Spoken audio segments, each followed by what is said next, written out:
રાજકોટમાં આરોગ્ય વિભાગની ડ્રાઈવ તેજ કરવામાં આવી છે। 20 દિવસમાં 5.5 ટન અખાદ્ય જથ્થાનો નાશ કરવામાં આવ્યો છે, તો શહેરની 1100 ખાદ્ય પેઢીઓમાં તપાસ કરવામાં આવી છે। 310 પેઢીઓને નોટિસ ફટકારવામાં આવી, તો ભેળસેળ અને અનહાઇજેનિક કન્ડિશનને લઈ નોટિસ ફટકારી છે।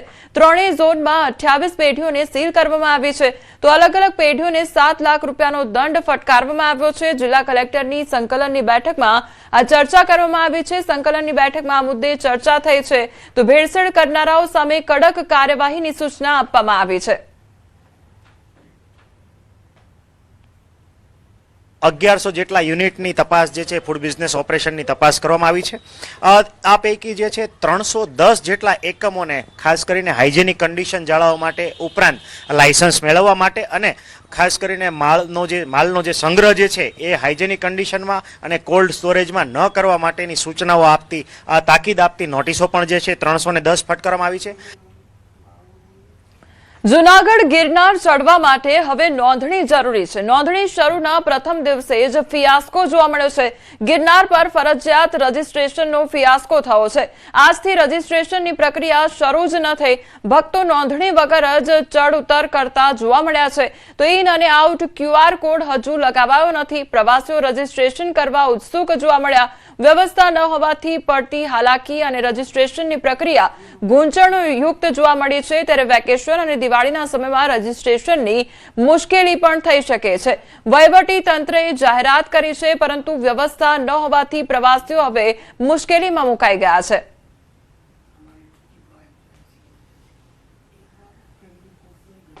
और हम लोग अभी गिरनार पर्वत चढ़ के नीचे आए। गिरनार पर्वत गए थे, कुछ तंत्र के लोग यहाँ पे थे, कुछ एंट्री कुछ करवाई? नहीं, कुछ नहीं। पूरा बताओ ना कि एंट्री कुछ एंट्री करवाई नहीं। यहाँ पे चेकिंग हुआ और हम लोग रात को ऑलमोस्ट 10-11 बजे चालू किया चढ़ने के लिए, और ऑल दो हम लोग 4 बजे तक ऊपर पहुँच गए थे गुरु शिखर पे, और हम लोग ने आराम से दर्शन कर लिया और नीचे अभी उतरने के लिए चालू हो गए। ऊपर से नीचे तक कुछ रजिस्ट्रेशन टीम के नहीं, अभी तक तो कोई दिखा नहीं मुझे। क्या? नहीं, रजिस्ट्रेशन वगैरह कुछ नहीं किया। जो एंट्री होती है वहाँ पे नॉर्मली जो हमेशा चेक करते हैं प्लास्टिक वगैरह, जो वैसे चेक किया है। बाकी ऐसे कुछ रजिस्ट्रेशन या कुछ पूछताछ वगैरह कुछ ऐसे किया है नहीं। क्या कहोगे, क्या व्यवस्था होनी चाहिए यहाँ पे? नहीं होनी चाहिए सडनली। जो लास्ट वीक जो 11 साल के बच्चे की जो डेट हुई है, वो हिसाब से तो बहुत कड़ी सुरक्षा होनी चाहिए, क्योंकि ऐसा हुआ तो फिर लोग भी आने को चाहेंगे, भगवान को दर्शन लेने के आएंगे, और कुछ उनके दिल में कुछ ये नहीं डरावनी चीज या ऐसा कुछ भय नहीं रहेगा। वहीवटी तंत्र द्वारा शुक्रवाરના સાંજે એક જાહેરાત કરવામાં આવી કે ગિરનાર પર્વત પર જતા તમામ શ્રદ્ધાળુઓની એન્ટ્રી અને એક્ઝિટની છે તે રજીસ્ટ્રેશન થશે। પરંતુ આપ જોઈ શકો છો કે આ ગિરનાર સીડી છે અને અહીં જે એન્ટ્રી ગેટ છે, અહીં એન્ટ્રી ગેટ પર પહેલાની જેમ ફક્ત પ્લાસ્ટિક ચેકિંગ જ કરવામાં આવે છે, નહીં કે રજીસ્ટ્રેશન।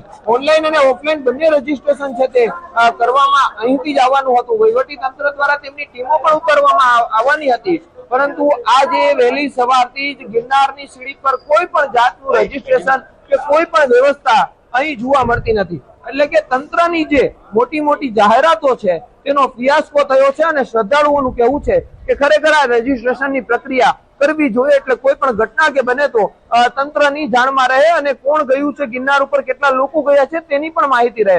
પરંતુ તંત્રએ એક મોટી જાહેરાતો કરી દીધી કે રજીસ્ટ્રેશન થશે, પરંતુ અહીં રજીસ્ટ્રેશન જેવું કંઈ જ નથી જોવા મળ્યું। અમર બખાઈ, ન્યૂઝ 18 ગુજરાતી, જૂનાગઢ। ગિરનાર પર્વત પર 11 જુલાઈએ સિંહના હુમલામાં 11 વર્ષીય બાળકના મોત બાદ રાજ્ય સરકાર અને વન વિભાગ એક્શનમાં આવ્યું છે। હવે સુરક્ષા વ્યવસ્થાને વધુ આધુનિક અને અસરકારક બનાવવા વન વિભાગ સજ્જ બન્યું છે। ગિરનાર વિસ્તારમાં થર્મલ ડ્રોન, AI આધારિત સ્માર્ટ કેમેરા, વધારાના ટ્રેકર્સ અને ચેકપોસ્ટ જેવી વ્યવસ્થાઓ અમલમાં મૂકવામાં આવશે। ત્યારે ગિરનારની સીડી આસપાસના સંવેદનશીલ વિસ્તારોમાં નવી ચેકપોસ્ટ ઊભી કરવામાં આવશે। કોઈ યાત્રાળુ કે સ્થાનિકને સિંહ અથવા અન્ય વન્ય પ્રાણી દેખાય તો તે તાત્કાલિક ચેકપોસ્ટ પર જાણ કરી શકશે। મૂકવાની પ્રક્રિયા શરૂ કરી દેવામાં આવી છે। ત્યારે ગીર વિસ્તારમાં સિંહો પર નજર રાખવા તેની હિલચાલ પર સતત મોનિટરિંગ કરવા માટે રેડિયો કોલર પહેરાવવામાં આવે છે, પરંતુ હવે તે રેડિયો કોલર ગિરનારના સિંહોમાં પણ લગાવવામાં આવે તેવી પણ એક ચર્ચા છે। નિર્ણય લેવામાં આવ્યા છે કે એવી ઘટનાઓ બીજી વાર ન બને એના માટે દાખલા તરીકે ચેકપોસ્ટ ઊભી કરવાની વાતો છે અલગ અલગ જગ્યાએ, જેથી અગર કોઈને સિંહ અથવા બીજો વન્ય પ્રાણી દીપડો દેખાય તો તાત્કાલિક અસરથી ચેકપોસ્ટ ઉપર જઈને સ્ટાફને ઇન્ફોર્મ કરી શકે છે અને ત્યાંથી સ્ટાફ જે છે એ લાગુ પડતા ટ્રેકર્સ અને સ્ટાફને પણ જાણ કરી શકે છે. થર્મલ ડ્રોન્સ પણ લેવાની વાત છે, જેથી જે ડ્રોન્સ છે એ રાતમાં પણ એનિમલ્સને ડિટેક્ટ કરી શકે છે, એનો મૂવમેન્ટ ડિટેક્ટ કરી શકે છે, તેનો સિગ્નલ ડાયરેક્ટલી આજુબાજુ જે પાસમાં ટ્રેકર્સ હોય છે એને અથવા તો જે સ્ટાફ હોય છે એને જશે, જેથી એ એનિમલ્સને પાછું એની રીતે ટ્રેક કરીને ઘટના સ્થળથી આગળ પણ લઈ જઈ શકે છે. રાત્રિના અંધકારમાં પણ સિંહ અને દીપડાની હિલચાલ પર નજર રાખવા માટે થર્મલ ડ્રોન કાર્યરત કરવામાં આવશે. આ ડ્રોન વન્યજીવોની હાજરી શોધી તેની માહિતી સીધી ટ્રેકર્સ અને ફોરેસ્ટ સ્ટાફ સુધી પહોંચાડશે, જેથી પ્રાણીઓ માનવ વસાહત તરફ આવે તે પહેલા જ તેમને સુરક્ષિત રીતે જંગલ તરફ વાળી શકાય. સાથે જ ગિરનાર વિસ્તારમાં એઆઈ આધારિત સ્માર્ટ કેમેરા લગાવવામાં આવશે, જે સિંહ કે દીપડાને ઓળખીને તરત જ એલર્ટ જનરેટ કરશે. આ એલર્ટ વન વિભાગ ઉપરાંત આસપાસના લોકો સુધી પણ પહોંચશે. ગિરનારની સીડી પર વધુ 25 જેટલા ટ્રેકર્સને મૂકવામાં આવશે. તેની ભરતી પ્રક્રિયા શરૂ કરી દેવાઈ છે. આ ટ્રેકર્સ સીડી પર વન્ય પ્રાણીઓની અવરજવર પર સતત નજર રાખશે.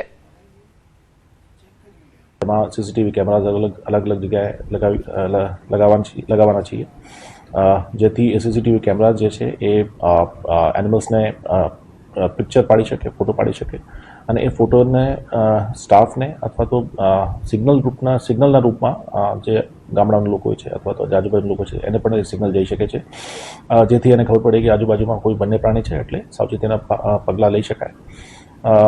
ટ્રેકર્સ મેં જેમ કીધું, ટ્રેકર્સની સંખ્યા પણ વધારવામાં આવી છે. અધિકારીઓના જણાવ્યા મુજબ માનવ પર હુમલો કરનાર સિંહના બચ્ચા પણ ભવિષ્યમાં માનવભક્ષી બને છે તેવી માન્યતાને કોઈ વૈજ્ઞાનિક આધાર નથી. કોઈપણ ઘટનામાં સંડોવાયેલા પ્રાણીઓને અલગ રાખી તેમના વર્તન, આરોગ્ય, ડીએનએ અને અન્ય સેમ્પલ્સનું વૈજ્ઞાનિક પરીક્ષણ કરવામાં આવે છે. નિર્દોષ સાબિત થતા પ્રાણીઓને ફરી જંગલમાં મુક્ત કરવામાં આવે છે. જ્યારે પણ એવી ઘટના બને ત્યારે કદાચ એક એનિમલ ઇન્વોલ્વ હોઈ શકે છે, 2 હોઈ શકે છે, 2 થી વધારે હોઈ શકે છે, આખો ગ્રુપ હોઈ શકે છે. અને જ્યારે એને રેસ્ક્યુ કરવામાં આવે, રેસ્ક્યુ કર્યા પછી અમુક પ્રોટોકોલ્સ હોય છે, એને ઓબ્ઝર્વ કરવાના હોય છે, એના સેમ્પલ્સ વગેરે એકઠા કરવાના હોય છે.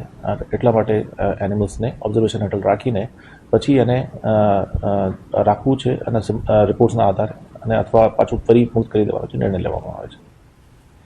વન વિભાગના અભ્યાસમાં સિંહોને લઈને મોટો ખુલાસો થયો છે. દરિયાકાંઠાના સિંહોનો મુખ્ય શિકાર નીલગાય અને ભૂંડ સિંહો પાલતુ પશુઓનો જ શિકાર કરી નભે છે તે માન્યતા નવા અભ્યાસમાં ખોટી પડી છે. સિંહો પાલતુ પશુઓ કરતા વન્યજીવોના શિકાર પર નિર્ભર છે.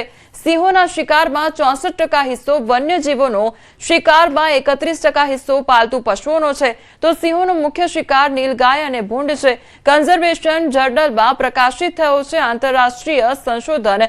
ગીર બહાર પણ કુદરતી શિકાર પર નિર્ભર એશિયાટિક સિંહો છે, ત્યારે દરિયાકાંઠાના સિંહોએ તોડી વર્ષો જૂની માન્યતા.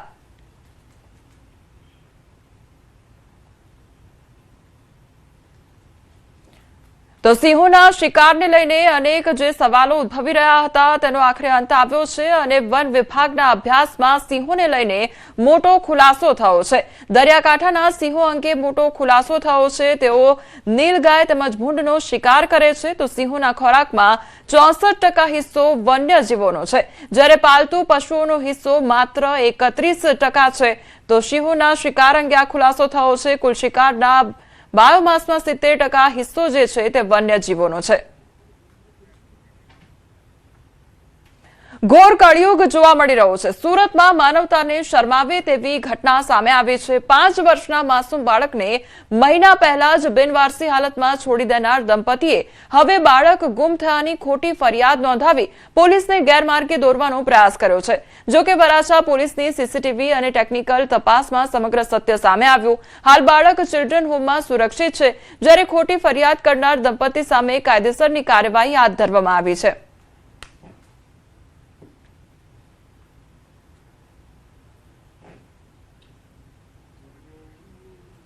તો સુરતમાં મામલો સામે આવ્યો છે કે જ્યાં બાળક જે છે તે બિનવારસી હાલતમાં છોડી દેવામાં આવ્યું હતું અને તેમાં માતા પિતા દ્વારા ગુમ થયાની ફરિયાદ બાળકને લઈને નોંધાવવામાં આવી હતી. તો સીસીટીવી તપાસતા પોલીસ દ્વારા આખો પર્દાફાશ કરવામાં આવ્યો હતો તો માતા પિતા દ્વારા જ જે બાળકને છોડી દેવામાં આવ્યું હોય તે પ્રકારની આ ઘટના સામે આવી છે અને પોલીસને ગેરમાર્ગે દોરવાનો પ્રયાસ માતા પિતા દ્વારા કરવામાં આવ્યો હતો તો ખોટી ફરિયાદથી પોલીસને ગેરમાર્ગે દોરવામાં આવ્યા. હાલ પોલીસ દ્વારા વધુ તપાસ હાથ ધરવામાં આવી રહી છે તો સીસીટીવી તપાસમાં દંપતીના જે જુઠ્ઠાણાનો પર્દાફાશ થયો હતો.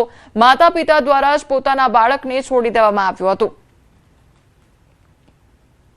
પાટણના સિદ્ધપુરથી આતંકવાદી ઝડપાવાનો મામલો સામે આવ્યો છે ત્યારે બલવંતસિંહ રાજપૂતનું નિવેદન સામે આવ્યું છે. એટીએસની કામગીરીને દિલથી બિરદાવી છે. સિદ્ધપુરમાંથી આતંકી ઝડપાવાની ઘટના શરમજનક છે. બલવંતસિંહ રાજપૂતે લોકોને પણ અપીલ કરી છે. આતંકવાદી પ્રવૃત્તિ અંગે જાણ કરવા અનુરોધ કરવામાં આવ્યો છે. ગુજરાત સરકાર દ્વારા રાજ્યમાં શાંતિ ન ડહોળાય તે માટે તમામ જગ્યાએથી આતંકવાદી પ્રવૃત્તિને પકડી પાડવાની સુંદર કામગીરી ચાલી રહી છે તે અંગેનું નિવેદન આપવામાં આવ્યું છે.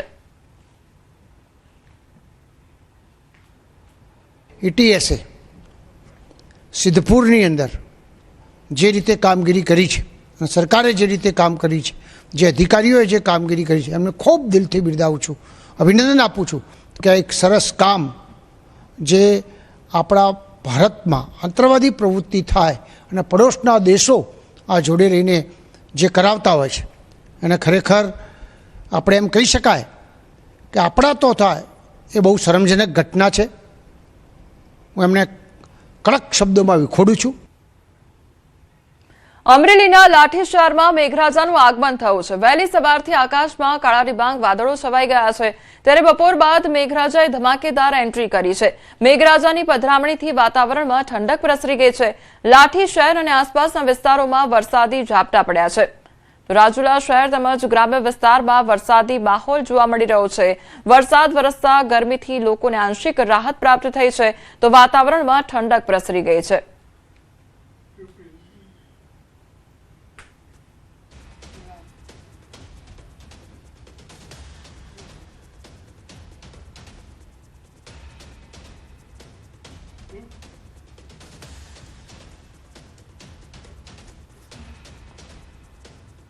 તો આ તરફ અમરેલીના લાઠી વિસ્તારમાં મેઘરાજાનું આગમન થયું છે. વહેલી સવારથી જ આકાશમાં કાળા ડિબાંગ વાદળો છવાયેલા જોવા મળી રહ્યા છે. બપોર બાદ મેઘરાજાએ ધમાકેદાર એન્ટ્રી કરી છે તો મેઘરાજાની પધરામણીથી વાતાવરણમાં ઠંડક પ્રસરી ગઈ છે. લાઠી શહેર અને આસપાસના વિસ્તારોમાં વરસાદી ઝાપટા પડ્યા છે તો વરસાદનું આગમન થતાં જ ગરમીથી લોકોને આંશિક રાહત પ્રાપ્ત થઈ છે તો વાતાવરણમાં ઠંડક પ્રસરી ગઈ છે. લાઠી શહેર તેમજ આસપાસના ગ્રામ્ય વિસ્તારમાં વરસાદી માહોલ જામ્યો છે. રાજકોટના જેતપુરમાં લાંબા વિરામ બાદ વરસાદ જોવા મળ્યો. વાદળછાયા વાતાવરણ બાદ વરસાદ શરૂ થયો છે. શહેર અને ગામડાઓમાં સવારથી જ વરસાદી માહોલ જામ્યો છે. શહેરના અનેક વિસ્તારોમાં વરસાદી ઝાપટા પડ્યા તો અસહ્ય ઉકળાટથી લોકોને આંશિક રાહત પણ પ્રાપ્ત થઈ છે.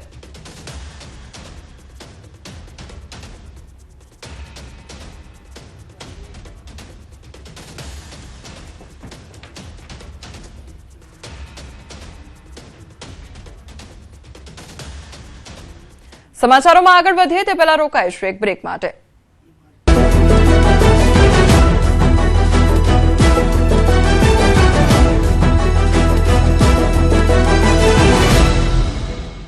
વલસાડમાં મેઘરાજા રિટર્ન, નદીઓ વહેતી થઈ.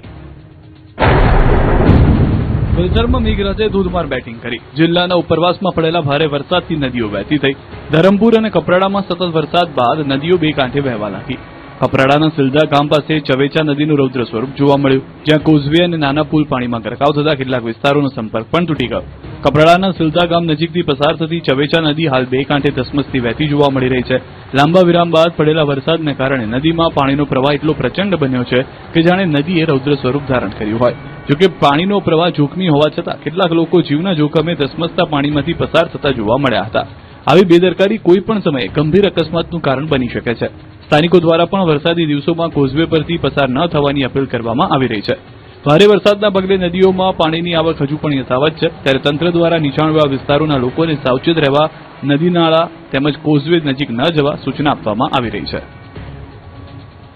સુરત, વલસાડ, ડાંગ, ભાવનગરમાં પણ વરસાદી માહોલ. સુરતના ઉધનામાં ફરી ભરાયું પાણી. ગુજરાતના અનેક જિલ્લાઓમાં વરસાદે ફરી જોર પકડ્યું છે. સુરત, વલસાડ, ડાંગ, ભાવનગર અને બારડોલી સહિતના વિસ્તારોમાં વરસાદી માહોલ.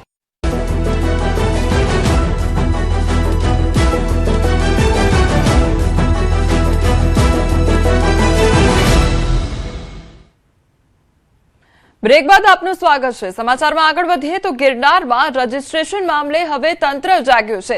ન્યૂઝ 18ના અહેવાલ બાદ તંત્ર સફાળું જાગ્યું છે। ગિરનાર પર જતા શ્રદ્ધાળુઓના રજીસ્ટ્રેશન શરૂ કરવામાં આવ્યા છે।